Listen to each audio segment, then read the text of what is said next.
ಸ್ವಲ್ಪ ದಿನ ಸುಮ್ಮನೆ ಇರೋಣ. ಚಿಕ್ಕಮ್ಮಂಗೆ ತಾವು ಮಾಡ್ತಿರೋ ತಪ್ಪು ಅಂತ ತಿಳಿಯೋ ದಿನಗಳು ಬಂದೇ ಬರುತ್ತೆ. ಸರಿ ಅಣ್ಣ, ನೀನು ಹೇಳ್ದಾಗೆ ಆಗಲಿ.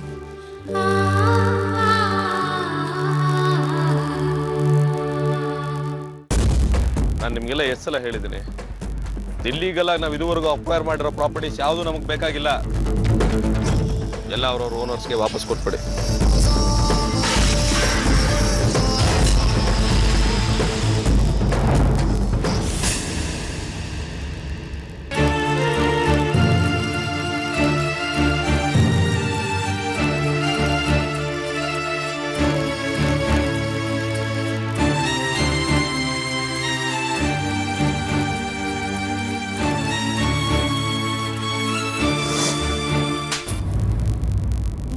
ನೋಡೋದಕ್ಕೂ ನನಗಿಷ್ಟ ಇಲ್ಲ.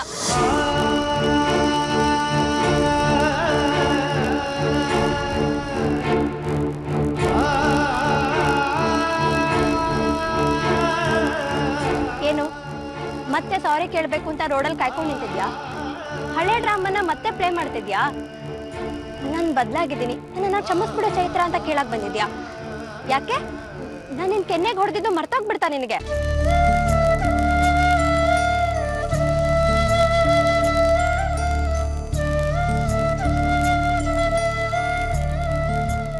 ಹೀಗೆಲ್ಲ ಬೈತೀನಿ ಅಂತ ಅಂದ್ಕೊಂಡು ನೋಡ್ತಿದ್ಯಾ ವಿಕ್ರಮ್?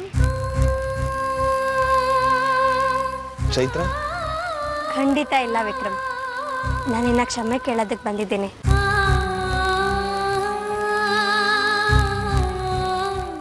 ಚೈತ್ರ, ಏನ್ ಮಾತಾಡ್ತಾ ಇದೀಯ ನೀನು? ದೇವ್ರಾಣೆ ನಾನು ತಮಾಷೆ ಮಾಡ್ತಿಲ್ಲ ವಿಕ್ರಮ್, ನಿನ್ನ ಕ್ಷಮೆ ಕೇಳಕ್ಕೆ ಅಂತಾನೆ ಬಂದಿದ್ದೀನಿ. ನನ್ನ ಕ್ಷಮಿಸು.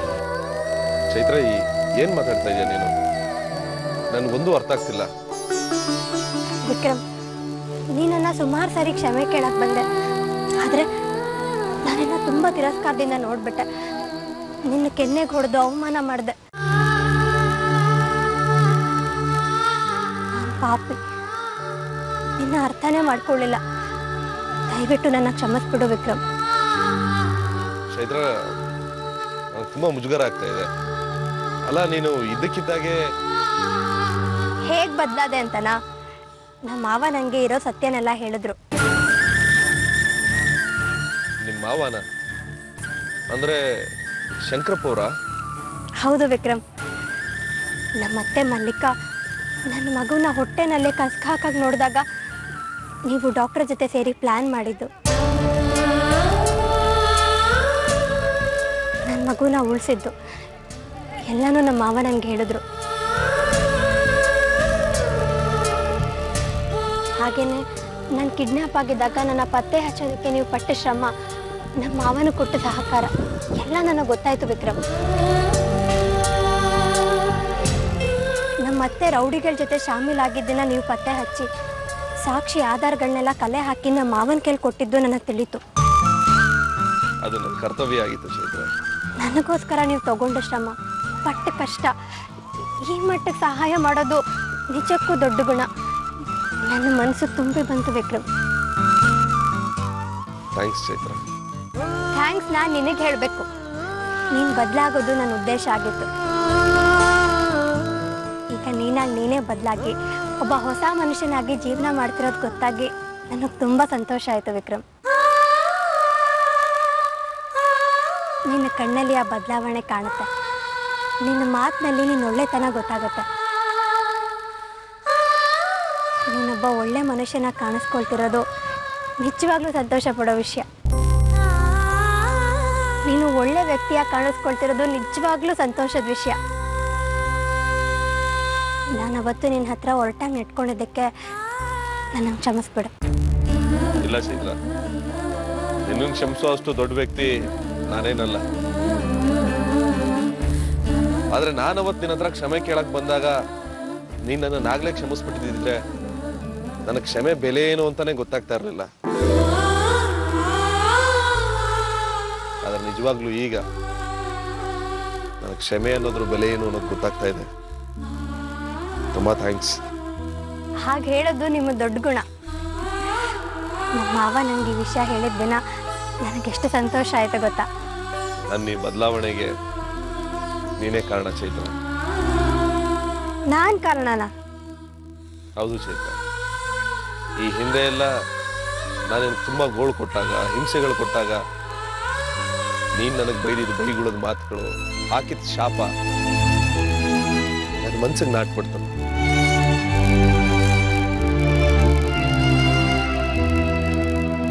ಬದಲಾಗಬೇಕು ಅಂತ ಅಂದ್ಕೊಂಡೆ. ಅದಕ್ಕೆ ಇವತ್ತಿ ವಿಕ್ರಮು ಈ ಸಮಾಜದಲ್ಲಿ ಒಬ್ಬ ಒಳ್ಳೆ ವ್ಯಕ್ತಿಯಾಗಿ ನಿಂತಿದ್ದಾನೆ, ಒಬ್ಬ ಒಳ್ಳೆ ಮನುಷ್ಯನಾಗಿದ್ದಾನೆ. ನಿಜವಾಗ್ಲೂ ಅದಕ್ಕೆಲ್ಲ ಕಾರಣ ನೀನೇ ಚೈತ್ರ. ಎಲ್ಲ ಒಳ್ಳೇದಾಗ್ಲಿ.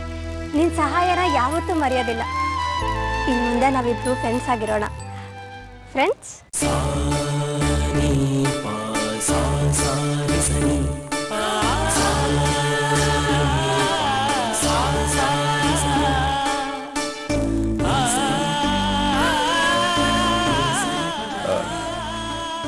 ಚೈತ್ರ, ನೀನೀಗ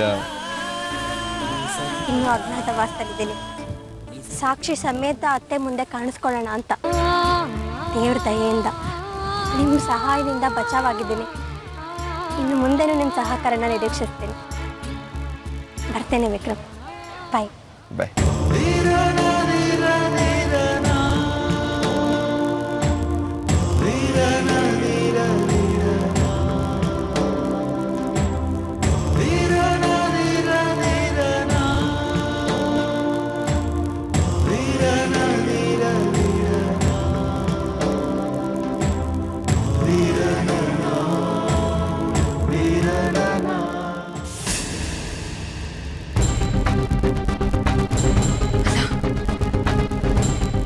ಪೊಲೀಸ್ನವರು ಹೇಗೆ ಕಂಡುಹಿಡಿದ್ರು? ನನ್ನ ವಿಷಯ ಎಲ್ಲ ಅವ್ರಿಗೆ ಗೊತ್ತಾಗೋಯ್ತಾ? ಅವ್ರಿಗೆ ನನ್ನ ವಿರುದ್ಧ ಏನೋ ಕ್ಲೂ ಸಿಕ್ಕಿರ್ಲೇಬೇಕು. ಅದಕ್ಕೆ ಪೊಲೀಸ್ನವರು ಹೀಗೆ ಹೇಳ್ತಾ ಇರೋದು. ಇವತ್ತೇ ಬಂದು ಅರೆಸ್ಟ್ ಮಾಡ್ತೀನಿ ಅಂತ ಬೇರೆ ಪುರುಷೋತ್ತಮನ ಹತ್ರ ಹೇಳಿದ್ದಾರೆ. ಈಗೇನು ಮಾಡಲಿ? ನಾನು ಅರೆಸ್ಟ್ ಆಗ್ಬಿಡ್ತೀನ? ಇಷ್ಟು ಎಚ್ಚರಿಕೆಯಿಂದ ಕೆಲಸ ಮಾಡಿದ್ರು ನಾನು ಸಿಕ್ಕಾಕೊಂಡ್ಬಿಟ್ನ.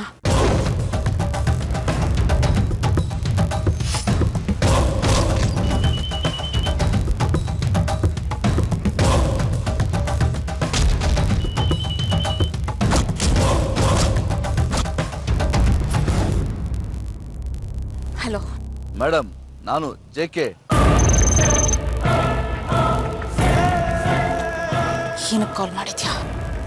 ಮೊನ್ನೆ ನಾನು ಬಂದಿಲ್ಲ ಕ್ಲಿಯರ್ ಮಾಡಿ ಹೋದ್ನಲ್ಲ. ಚೈತ್ರನ್ ಸೇತನ್ನ ನಿಮಗೆ ತೋರಿಸೋದೆ. ಅವಳ ಬಂದಿರೋ ಬಗ್ಗೆ ನಿಮಗೆ ದಾಖಲೆ ಬೇರೆ ಕೊಟ್ಟಿದ್ನಲ್ಲ ಮೇಡಮ್. ಸರಿ, ನನಗೆ ಸಮಾಧಾನ ಆಯ್ತು ಅಂತ ಹೇಳಿದಾಗಿದೆ ಅಲ್ಲ. ಅದು ಮಾತಾಡೋವಂಥದ್ದು ಏನಿದೆ? ಯಾಕೆ ಫೋನ್ ಮಾಡಿದ್ಯಾ? ಎಲ್ಲರೂ ಕಾಯ್ಕೊಂಡು ಕೂತಿದ್ದಾರೆ.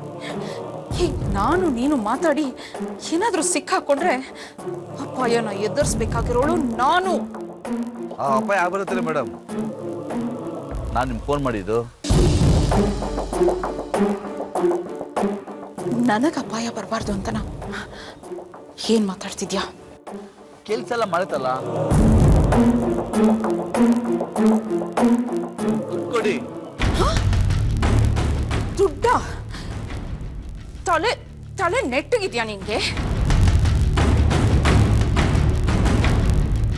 ಮುಂಚೆನೆ ಲಕ್ಷಾಂತರ ರೂಪಾಯಿ ಕೊಟ್ಟಿದ್ದೀನಿ ನಿನ್ಗೆ. ಆಮೇಲೆ ಮತ್ತೆ ನೀನ್ ಬ್ಲಾಕ್ ಮೇಲ್ ಮಾಡಿದೆ ಅಂತ ನನ್ನ ಮೈ ಮೇಲಿರೋ ಒಡವೆನೆಲ್ಲ ಮಾರಿ ಮತ್ತೆ ನಿನಗೆ ದುಡ್ಡು ಕೊಟ್ಟಿದ್ದೀನಿ. ಈಗ ಮತ್ತೆ ದುಡ್ಡು ಕೇಳ್ತಿದ್ಯಲ್ಲ ನೀನು. ಎಲ್ಲಿಂದ ತಂದ್ಕೊಳ್ಳಿ ನಿನ್ಗೆ ದುಡ್ಡನ್ನ? ಆದ್ರೆ ಕೆಲಸ ತುಂಬಾ ರಿಸ್ಕ್ ಇತ್ತು ಮೇಡಮ್. ಈಗಲೂ ಇದೆ. ಅದೆಲ್ಲ ನಾವು ಮ್ಯಾನೇಜ್ ಮಾಡ್ತಾ ಇಲ್ವಾ? ಈಗಲೂ ಎನ್ಕ್ವೈರಿ ನಡೀತಾ ಇದೆ. ಅದರಿಂದ ನಾವು ನಿಮ್ಗೆ ತಪ್ಪಿಸ್ತಾ ಇಲ್ವಾ? ಅದಕ್ಕೆ ನಾನು ನಿನ್ಗೆ ಸಾಕಷ್ಟು ದುಡ್ಡು ಕೊಟ್ಟಾಗಿದೆ. ಇನ್ನೂ ಸಾಲದು. ಇನ್ನೂ 5 ಲಕ್ಷ ಬೇಕು.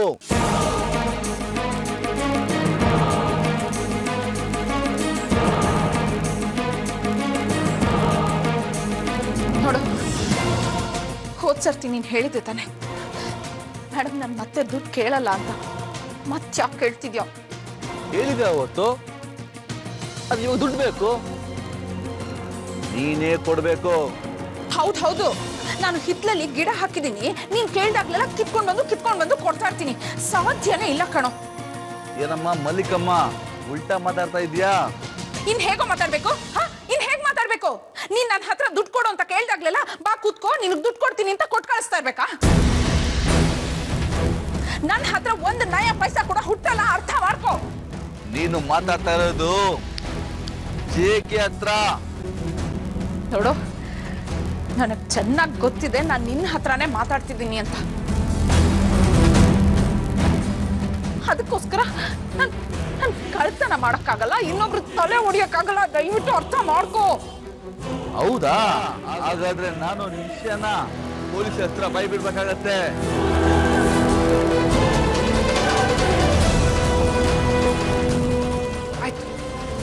ಆಯ್ತು, ಬಾಯ್ ಬಿಡು.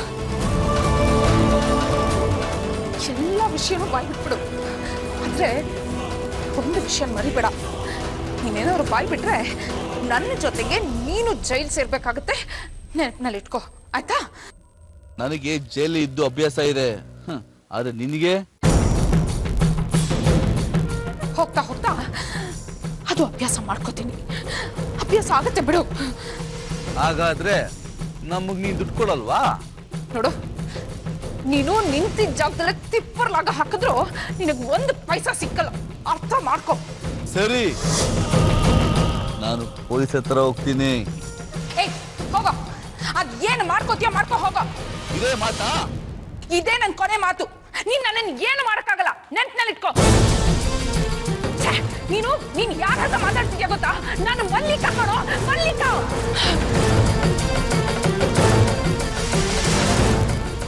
ಕಣೆ ನಿನಗಪ್ಪ.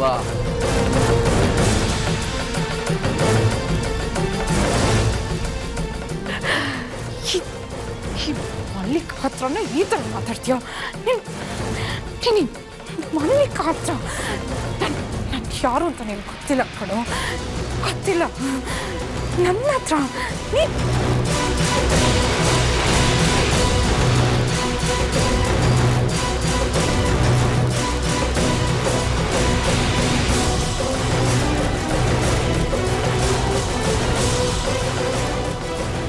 ಓಕೆ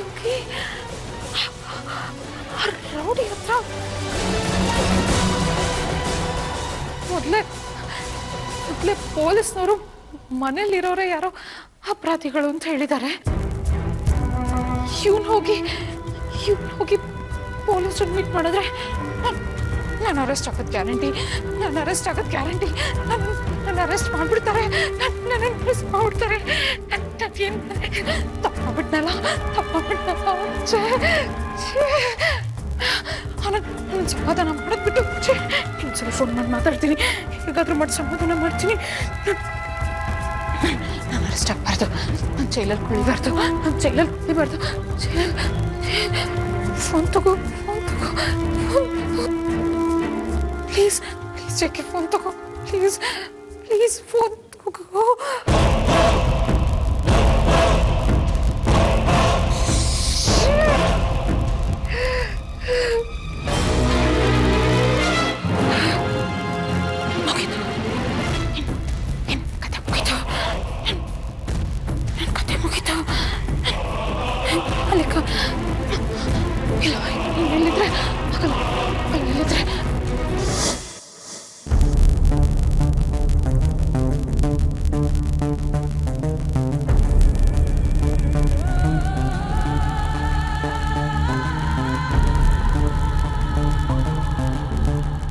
ಹಾಂ ಸರ್, ಇಲ್ಲೂ ಹೋಗೋಗಿಲ್ವಾ? ಅದೇ ಸರ್. ಹೌದಾ? ಓ, ನೀವು ಬರ್ತಾ ಇದ್ದೀರಾ? ಯಾರು ಅಂತ ಗೊತ್ತಾಯ್ತಾ ಸರ್?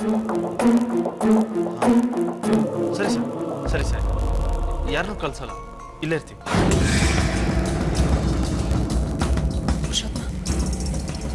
ಯಾರು ಫೋನ್ ಮಾಡಿದ್ದು? ಪೊಲೀಸ್ ಸ್ಟೇಷನಿಂದ ಪೊಲೀಸು.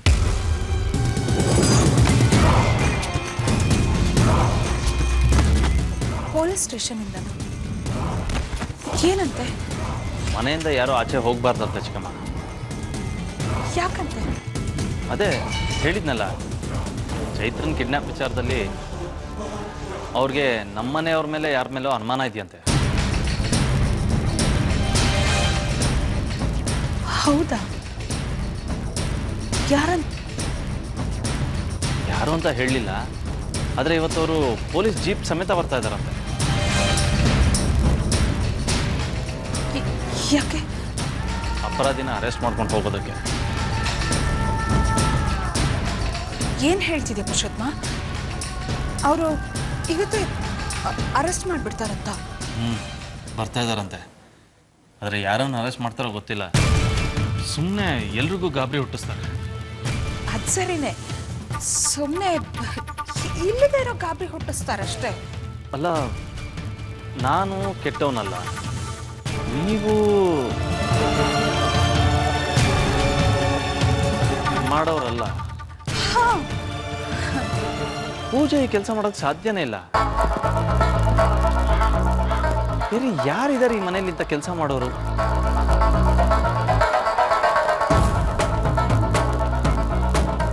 ಸುಮ್ಮನೆ ನಮ್ಮ ನೆಮ್ಮದಿ ಹಾಳು ಮಾಡ್ತಾರೆ. ಅಲ್ಲ, ಯಾರಿಗೂ ಬರ್ದೇ ಇರೋ ಅನುಮಾನ ಇವ್ರಿಗೆ ಎಲ್ಲಿಂದ ಬಂತು ಅಂತಾನೆ ಅರ್ಥ ಆಗ್ತಾ ಇಲ್ಲ ನನಗೆ. ನಿಜ, ಯಾವ ಆಧಾರದ ಮೇಲೆ ಅವ್ರು ಹೀಗೆಲ್ಲ ಹೇಳ್ತಿದ್ದಾರೆ ಅಂತ ನನ್ಗೆ ಅರ್ಥ ಆಗ್ತಿಲ್ಲ. ನಾವೆಲ್ಲೂ ಹೊರಗೆ ಹೋಗೋವಾಗಿಲ್ಲ, ಮನೆಯಲ್ಲೇ ಸೆರೆವಾಸ. ಬರ್ಲಿ ಬಿಡಪ್ಪ, ಬರ್ಲಿ. ಅದು ಯಾರನ್ನ ಆರೋಪಿ ಅಂತಾರೋ ನೋಡೇ ಬಿಡೋಣ. ಯಾರೇನು ತಲೆ ಕೆಡ್ಸ್ಕೊಳ್ಳೋದು ಬೇಕಾಗಿಲ್ಲ ಚಿಕ್ಕಮ್ಮ. ತಪ್ಪು ಮಾಡಿಲ್ಲ ಅಂದಮೇಲೆ ಹೆದರಿಕೆ ಯಾಕೆ ಅಲ್ವಾ? ಹೌದು, ನಾವ್ಯಾಕೆ ಸುಮ್ಮನೆ ಹೆದರ್ಕೋಬೇಕು ಅಲ್ವಾ? ನಾ ಬರ್ತೀನಿ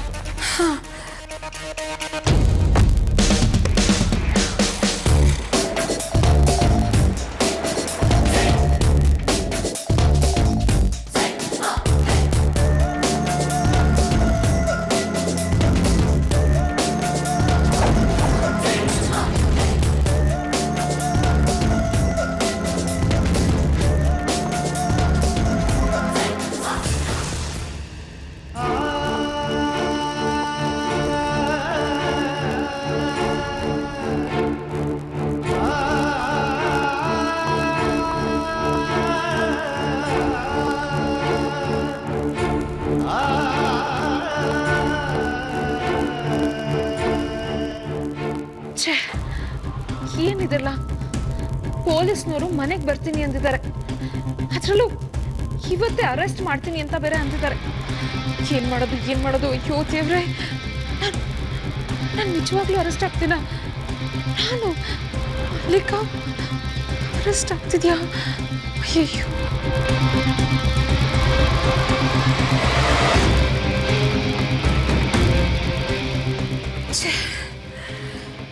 ಏನಿದು? ಹೀಗೆ ಮಾತಾಡ್ಬಿಟ್ನಲ್ಲ. ಪೊಲೀಸ್ನವ್ರಿಗೆ ನಿಜವಾಗ್ಲೂ ನನ್ನ ವಿಷಯ ಗೊತ್ತಾಗಿದ್ಯಾ? ಮೋಸ್ಟ್ಲಿ ಜೇಕೆ ಹೋಗಿ ಪೊಲೀಸ್ನವ್ರ ಹತ್ರ ನನ್ನ ವಿಷಯನ ಬಾಯಿ ಬಿಟ್ಬಿಟ್ಟಿದ್ದಾನೆ. ಹಾಳಾದವನು. ನಾನು ಎಲ್ಲಿಂದಾದ್ರೂ ಒಂದು 5 ಲಕ್ಷ ಸಾಲ ಮಾಡಿ ತಂದು ಅವನ ಮುಖದ ಮೇಲೆ ಬಿಸಾಡ್ಬಿಡ್ಬೇಕಾಗಿತ್ತು. ಹೀಗೆ ನೋಡು, ಅನ್ಯಾಯವಾಗಿ ಜೈಲ್ ಪಾಲಾಗ್ಬಿಡ್ತೀನಲ್ಲ ನಾನು.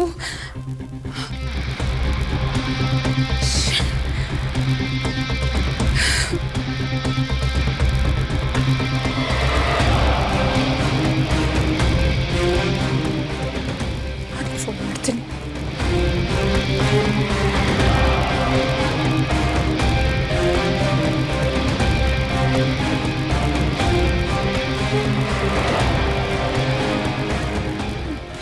ನನ್ನ ಕಾಲ್ ರಿಸೀವ್ ಮಾಡ್ತಿಲ್ಲ. ಹೌದು, ವಿಷಯನೆಲ್ಲ ಪೊಲೀಸ್ನವ್ರಿಗೆ ಹೇಳ್ಬಿಟ್ಟಿದ್ದಾನೆ ಅನ್ಸುತ್ತೆ. ಇದ್ದಿದ್ರೆ ಎಷ್ಟು ಓಡ್ ಬರ್ತಿದ್ದ, ದುಡ್ಡುಗೋಸ್ಕರ ಓಡೋಡ್ ಬರ್ತಿದ್ದ. ಹೌದು, ನಾನು ಅರೆಸ್ಟ್ ಆಗ್ಬಿಡ್ತೀನಿ.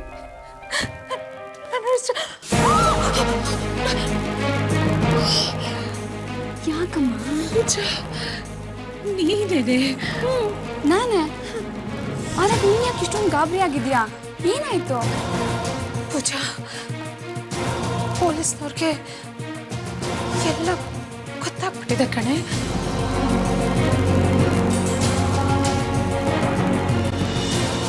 ಪುರುಷಪ್ಪಂಗೆ ಫೋನ್ ಮಾಡಿದ್ರು. ಮನೆಯಿಂದ ಯಾರು ಹೊರಗಡೆ ಹೋಗ್ಬಾರ್ದು ಅಂತ ಹೇಳಿದಾರಂತೆ.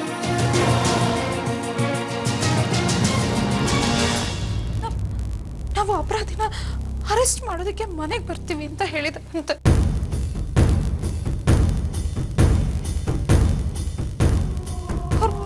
ಅವ್ರಿಗೆಲ್ಲ ವಿಷಯ ಗೊತ್ತಾಗ್ಬಿಟ್ಟಿದೆ ಕಣೆ. ನನ್ನನ್ನು ಅರೆಸ್ಟ್ ಮಾಡ್ತಾರೆ ಕಣೆ. ಬಚಾವಾಗಕ್ಕೆ ಯಾವ ದಾರಿನೂ ಇಲ್ಲ ಕಣೆ. ಅರೆಸ್ಟ್ ಮಾಡ್ತಾರೆ.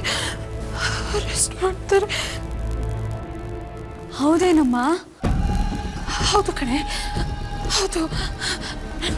ನಾನು ಚುಚ್ಬಿ 5 ಲಕ್ಷಕ್ಕೆ ಚೌಕಾಸಿ ಮಾಡಕ್ ಹೋಗಿ ಸಿಕ್ಕಾಕೊಂಡ್ಬಿಟ್ಟೆ ಕಣೆ.